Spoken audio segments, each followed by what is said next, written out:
خطبہ نمبر 71۔ آپ علیہ السلام کے خطبے کا ایک حصہ۔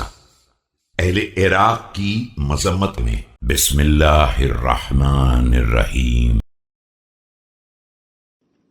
أما بعد يا أهل العراق فإنما أنتم كالمرأة الحامل حملت فلما أتمت أملصت ومات قيمها وطال تأيمها وورثها أبعدها۔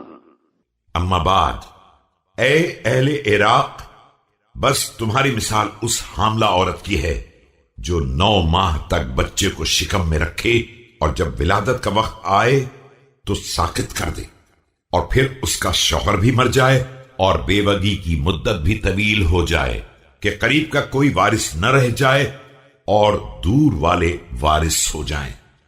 أما والله ما أتيتكم اختيارا ولكن جئت إليكم سوقا ولقد بلغني أنكم تقولون علي يكذب قاتلكم الله تعالى فعلى من أكذب على الله فأنا أول من آمن به۔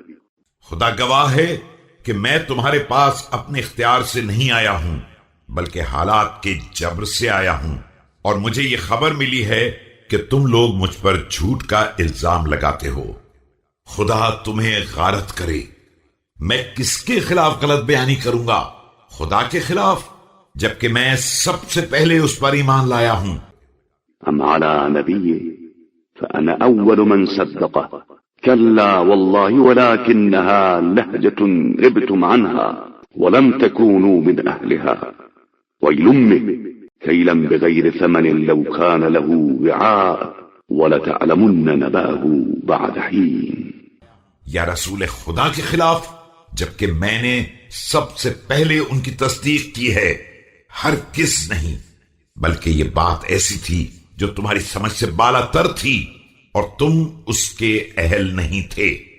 خدا تم سے سمجھے، میں تمہیں جواہر پارے ناپ ناپ کر دے رہا ہوں اور کوئی قیمت نہیں مانگ رہا ہوں، مگر اے کاش تمہارے پاس اس کا ظرف ہوتا اور عنقریب تمہیں اس کی حقیقت معلوم ہو جائے گی۔